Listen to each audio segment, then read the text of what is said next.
어떻게 감사와 은혜가 흘러넘치는 한 주셨습니까? 아니면 어떠한 속삭임과 그리고 억울함 등으로 인해서 답답한 한 주간을 보내셨습니까?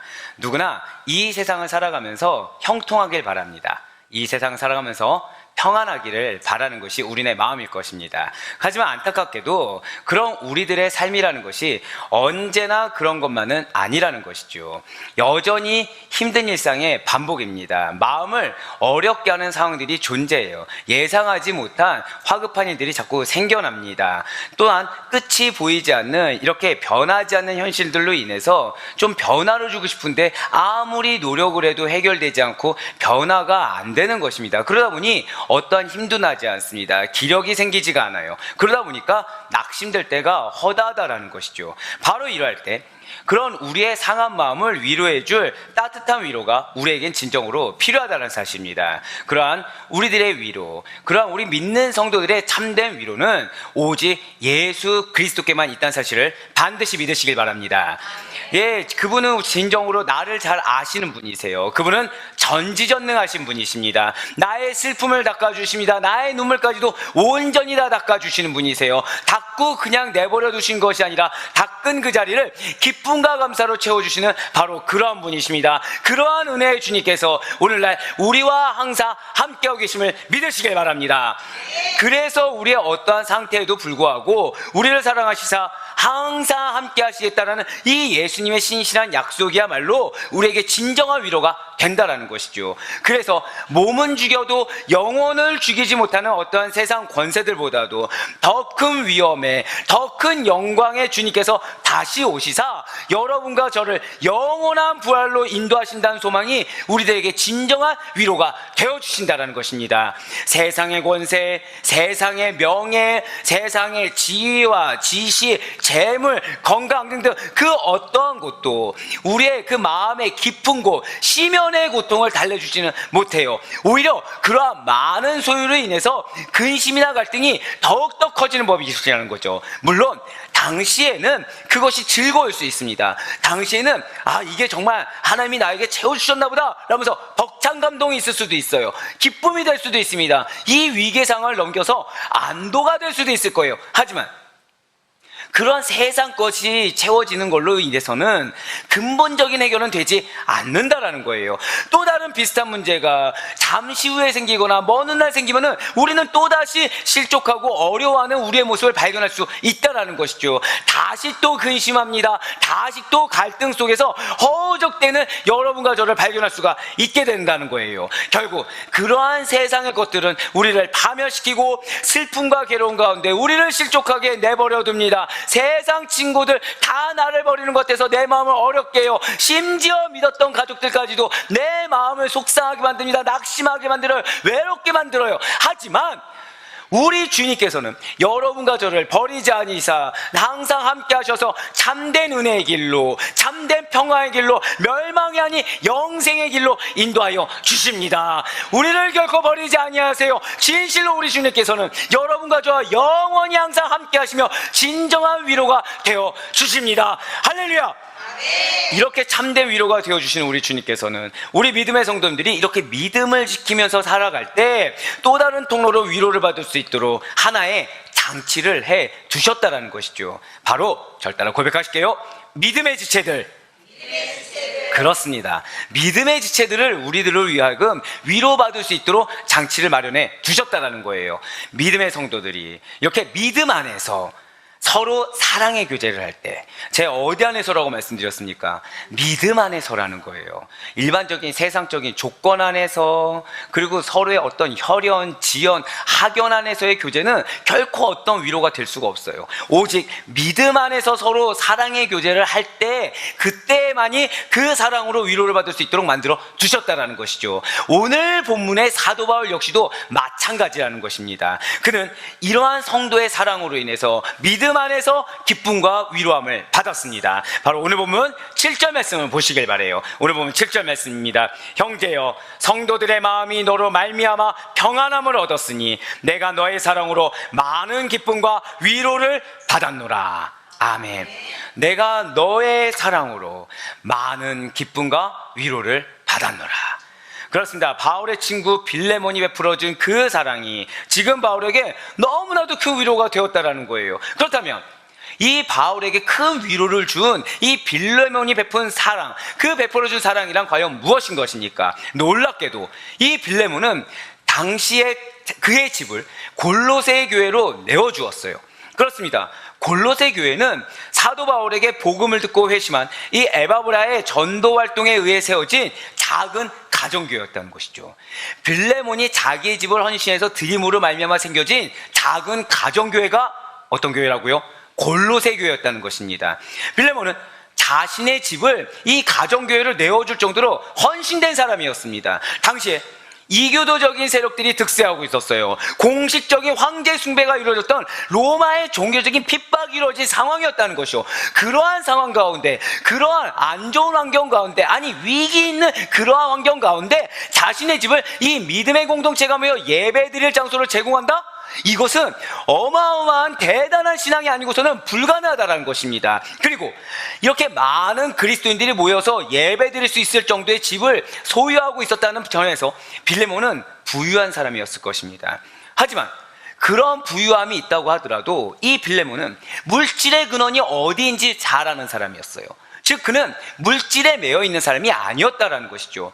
물질보다 구원을, 물질보다 예수 그리스도를 더 존귀하게 여겼습니다. 즉 물질에 부유하냐 부유하지 않냐가 빌레몬에겐 그렇게 중요하지 않았다라는 거예요. 나의 물질, 내가 가진 모든 것이 오직 하나님의 소유란 걸 너무나도 잘 알았기 때문에 그는 오히려 물질에 대해서 자유할 수 있었습니다. 그래서 빌레몬은 어려운 형편의 노인 성도들을 또한 아낌없이 사랑으로 도와줄 수가 있었습니다. 내가 살고 있는 집을 교회로 드렸는데 뭘 더해라고 생각하지 않았어요. 내가 살고 있는 집을 교회로 내어드려도 그걸로 부족하여 또다시 나의 눈에 보이는 그 영혼들, 나에게 붙여진 믿음의 동역자들이 어려운 형편에 있다 아낌없이 후원하고 아낌없이 도움의 손길을 베풀 수가 있었다는 것이죠. 이렇게 빌레몬이 어떤 생활의 어려움을 인해서 여러 가지 근심, 여러 가지 걱정에 사로잡힌 사람들을 도와줌으로 말미암아 그들의 마음은 평안해졌습니다. 여기서 우리들이 오해하지 말아야 될 것은 그러한 물질의 도움으로 그들의 마음을 평안하게 한 그 자체는 결코 아니란 사실이에요. 이 도움을 받은 많은 성도들이 전에는 피폐한 상황과 그 불안한 미래를 위해서 근심에 둘러싸여 있었습니다. 그런데 빌레몬의 도움을 받았다는 것이죠. 그런데 이러한 자들이, 이러한 믿음의 성도들이 빌레몬의 물질의 도움 때문에 마음의 위로를 받은 것이 아니라는 것입니다.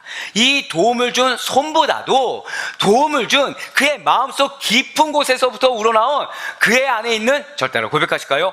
예수님의 사랑. 그렇습니다. 그의 안에 있는 예수님의 사랑을 느꼈기 때문에 위로를 받을 수가 있었다는 거예요. 물질에 억만금이 있다고 하더라도, 그 억만금을 베풀 받았다고 하더라도 베푼 자의 마음 가운데 교만이 있고, 그리고 어떠한 사랑보다는 멸시가 있었다고 한다면 그걸 아무리 많이 받는데 무슨 위로를 받겠습니까? 오히려 불쾌감만 들지 않겠습니까? 하지만 이 믿음의 성도들은 그렇지 않았다라는 거예요. 빌레몬의 오히려 겸손하게 돕는 그 손길로 말미암아 그 마음속에 있는 깊은 예수님의 사랑을 느꼈다는 거죠. 그래서 위로를 받았습니다. 아, 이것이 정말 예수님 안에서 한 지체가 된 자들의 그러한 헌신이구나, 그러한 사랑이구나, 이것이 예수님의 사랑으로 말미암은 거구나 라고 외치면서 그들은 기뻐하며 감사할 수가 있었다라는 것이죠. 그렇습니다. 그러한 빌레몬의 사역을 통해서 하나님의 교회가 아름답게 세워져 갔어요. 빌레몬의 사랑으로 인해서 무너진 벽을 보수하듯이 무너진 성도들의 삶을 세우는 그러한 아름다운 사역이 이 사도 바울에게 큰 기쁨이요 위로가 되지 않을 수가 없었다라는 것이죠. 그렇습니다. 이 빌레몬의 사랑의 실천에 대한 소식은 사도 바울에게 진정으로 큰 기쁨이 되었어요. 또한 큰 위로를 주었다라는 것입니다.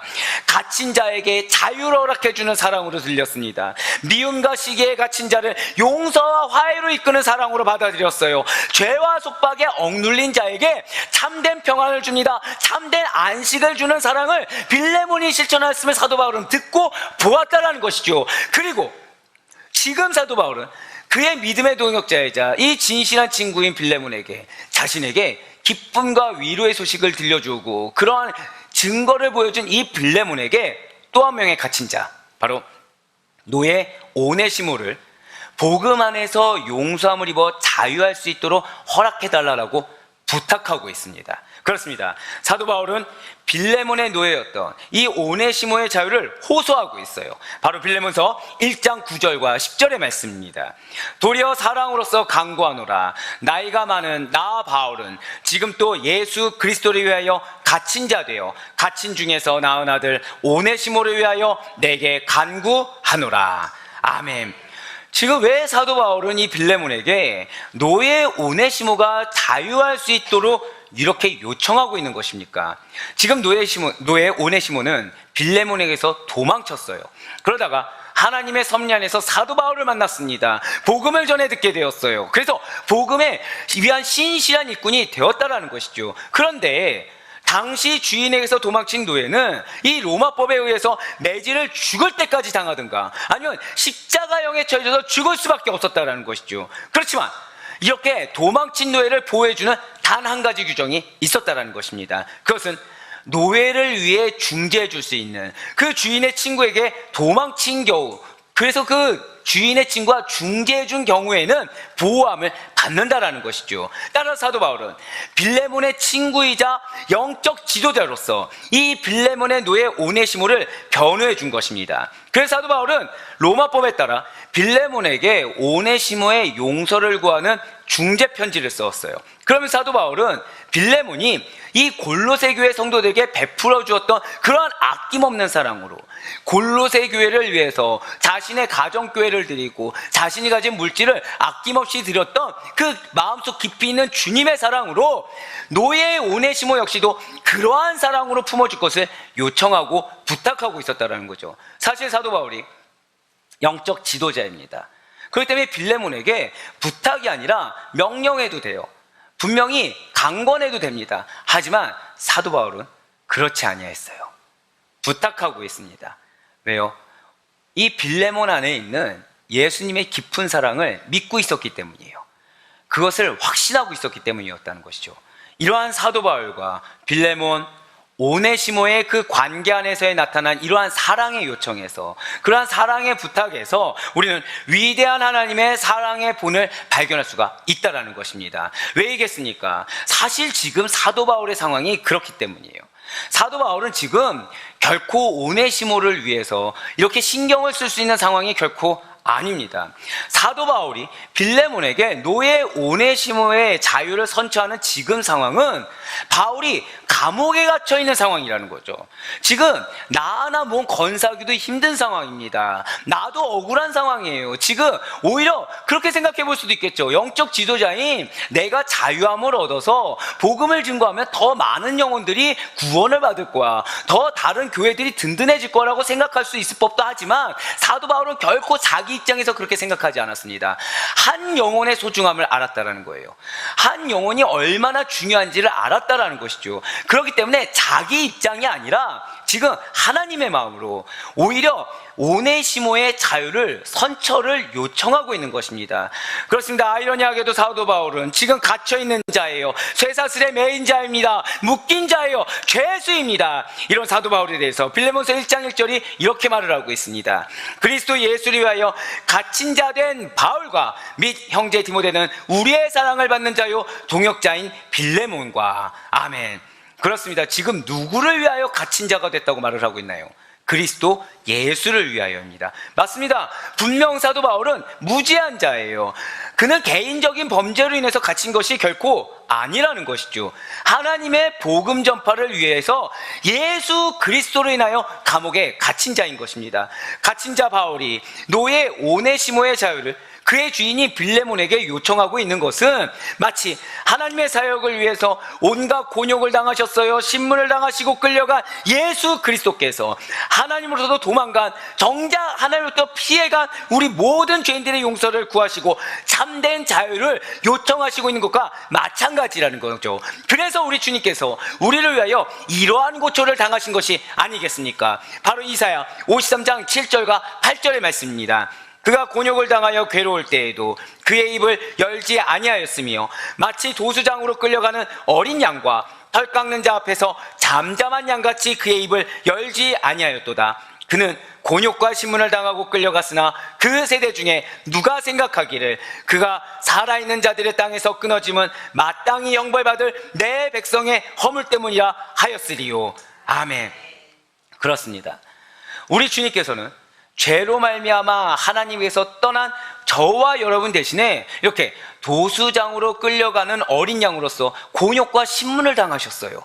우리 대신 형벌을 받으셨습니다. 분명 저와 여러분이 이러했습니다. 빌레몬에게서 도망쳐 나온 노예 오네시모와 같이 우리의 주인 대신 하나님으로부터 도망친 자들입니다. 저와 여러분이 이렇게 도망친 저와 여러분이 사망과 죄의 권세에서 풀려날 수 있는 유일한 방법은 오직 단 하나뿐이라는 거예요. 빌레몬의 친구 바울이 노예 오네시모를 중재하였듯이 오직 예수 그리스도의 중재하심 밖에는 없다라는 것이죠. 그렇습니다. 모든 죄인은 반드시 예수 그리스도의 중재로 말미암아 노예의 신분, 죄의 노예의 신분에서 벗어나 자유를 허락받아야 함을 반드시 믿으시길 바라겠습니다.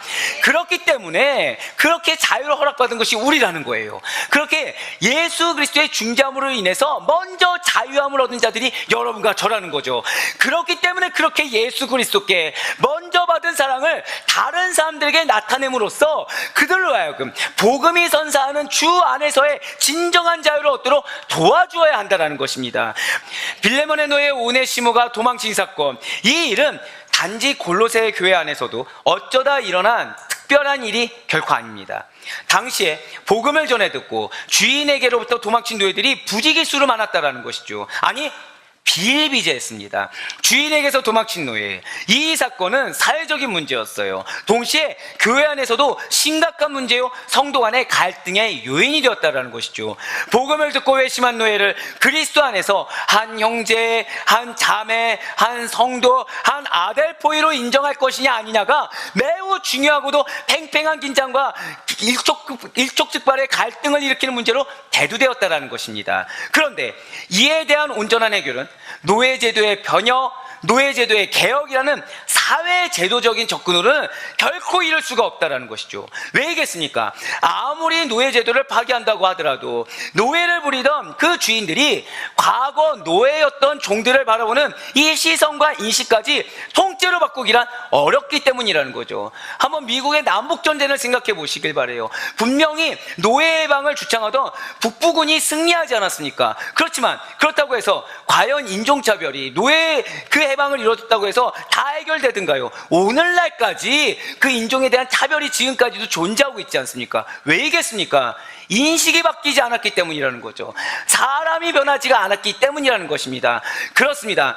그래서 지금 사도 바울은 교회 안에서 개종한 그 노예를 한 형제요, 한 자매, 한 성도, 한 아델포이로 인정하고 받아들이는 문제를 결코 제도적인 접근으로 하고 있지 않다는 거예요. 인격적이고도 관계적인 접근을 통해 해결하고자 하고 있다는 거죠. 무슨 말씀입니까? 지금 사도 바울은 제도와 시스템을 바꾸려고 하지 않습니다. 인식과 절단을 고백하실게요. 우리의 마음가짐. 그렇습니다. 우리의 마음가짐을 바꾸고자 한다는 거예요. 내 마음가짐이 바뀌어야 되는 것입니다. 그렇게 해야만이 지금 회심한 노예 오네시모를 그리스도 안에서 믿음의 형제로 받아들이는 것을 서서히 조용히 일어나는, 그러나 강력한 영적 대각성이요, 인식의 혁명을 가져오게 된다는 사실을 반드시 믿으시길 바라겠습니다. 실제로 바울의 이러한 생각이 교회 안과 교회 밖으로 퍼져나가서 3세기가 지나기 전에 노예제도가 폐지되는 결과를 낳지 않았습니까? 사랑하는 우리 아델포이 교회 성도 여러분들, 그리스도 안에서 종이나 자유자나 어떠한 차별도 어떠한 구별도 없다는 사실을 반드시 기억하시길 바라요. 그래서 사도 바울이 오늘날 우리에게 이렇게 선포하는 것이 아니겠습니까? 갈라디아서 3장 28절의 말씀입니다. 너희는 유대인이나 헬라인이나 종이나 자유이나 남자나 여자나 다 그리스도 예수 안에서 하나이니라. 아멘. 우린 모두 다 하나입니다. 우리는 내가 이만큼 했기 때문에 이 정도 반응은 나와야 되지, 거래하는 어떤 갑과 을의 관계가 아니에요. 우리는 하나입니다. 그렇습니다. 사도 바울은 주인에게서 도망친 오네시모의 딱한 형편을 인간적인 주인의 입장에서는 이해할 수가 없어요. 사람과 사람 간의 관계에서도 이해할 수 없어요. 하지만 그리스도 예수 안에 있다면 가능합니다. 그리스도 예수 안에서 이해하고 그리스도 예수의 사랑으로 감싸주며 용납하기를 바라고 있다는 것이죠. 이 마음이 바로 여러분과 저의 마음인 줄 믿으시길 바랍니다. 진실로 다른 성도가 혹시 평안이 깨진 상태입니까? 이것이야말로 우리의 슬픔인 줄 믿으시길 바라요. 혹시 다른 성도가 회복되고 평안을 가졌습니까? 이것이야말로 우리에게 참된 위로가 되고 용기가 되며 기쁨이 된다는 사실을 믿으시길 바랍니다.